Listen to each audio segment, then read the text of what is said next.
So for any of us in this room today, let's start out by admitting we're lucky. We don't live in the world our mothers lived in, our grandmothers lived in, where career choices for women were so limited. And if you're in this room today, most of us grew up in a world where we have basic civil rights. And amazingly, we still live in a world where some women don't have them. But all that aside, we still have a problem, and it's a real problem. And the problem is this: women are not making it to the top of any profession anywhere in the world. The numbers tell the story quite clearly. 190 heads of state, 9 are women. Of all the people in parliament in the world, 13% are women.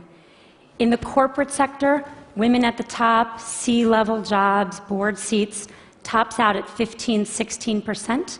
The numbers have not moved since 2002 and are going in the wrong direction. And even in the nonprofit world, a world we sometimes think of as being led by more women, women at the top, 20%. My talk today is about what the messages are if you do want to stay in the workforce.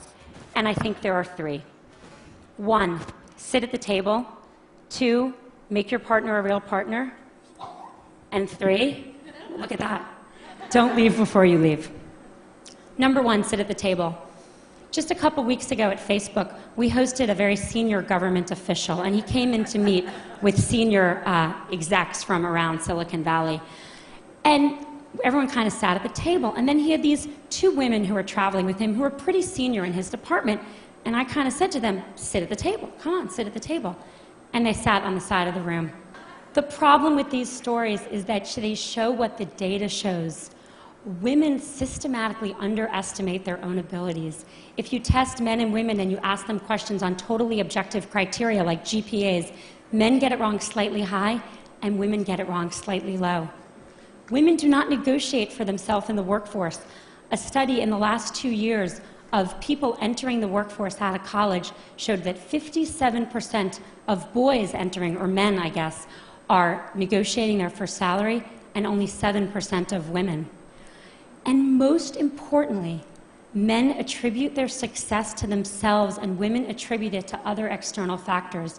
If you ask men why they did a good job, they'll say, I'm awesome. If you ask, obviously, why are you even asking? If you ask women why they did a good job, what they'll say is someone helped them, they got lucky, they worked really hard. Why does this matter? Boy, it matters a lot, because no one gets to the corner office by sitting on the side, not at the table. And no one gets the promotion if they don't think they deserve their success, or they don't even understand their own success. Message number 2, make your partner a real partner. I've become convinced that we've made more progress in the workforce than we have in the home. The data shows this very clearly.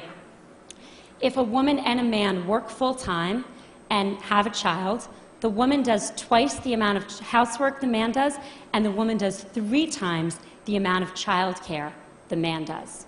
So she's got 3 jobs or 2 jobs, and he's got 1. Who do you think drops out when someone needs to be home more? The causes of this are really complicated, and I don't have time to go into them, and I don't think Sunday football watching and general laziness is the cause. I think the cause is more complicated. I think as a society, we put more pressure on our boys to succeed than we do on our girls.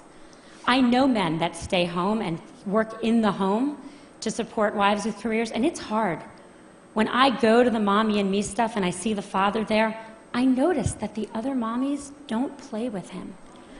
And that's a problem, because we have to make it as important a job, because it's the hardest job in the world, to work inside the home for people of both genders, if we're going to even things out and let women stay in the workforce. Message number 3, don't leave before you leave. I think there's a really deep irony to the fact that actions women are taking, and I see this all the time, with the objective of staying in the workforce, actually lead to their eventually leaving. Here's what happens. We're all busy. Everyone's busy. A woman's busy. And she starts thinking about having a child. And from the moment she starts thinking about having a child, she starts thinking about making room for that child. How am I going to fit this into everything else I'm doing? And literally from that moment, she doesn't raise her hand anymore. She doesn't look for a promotion. She doesn't take on the new project. She doesn't say, me, I want to do that. She starts leaning back. The problem is that, let's say she got pregnant that day, 9 months of pregnancy, 3 months of maternity leave, 6 months to catch her breath. Fast forward 2 years, more often, and as I've seen it, women start thinking about this way earlier. When they get engaged, when they get married, when they start thinking about trying to have a child, which can take a long time. But the point is that what happens once you start kind of quietly leaning back? Everyone who's been through this, and I'm here to tell you, once you have a child at home, your job better be really good to go back, because it's hard to leave that kid at home.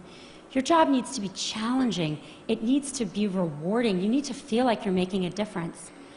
And if 2 years ago, you didn't take a promotion and some guy next to you did, if 3 years ago you stopped looking for new opportunities, you're going to be bored because you should have kept your foot on the gas pedal. Don't leave before you leave. Stay in. Keep your foot on the gas pedal until the very day you need to leave to take a break for a child, and then make your decisions.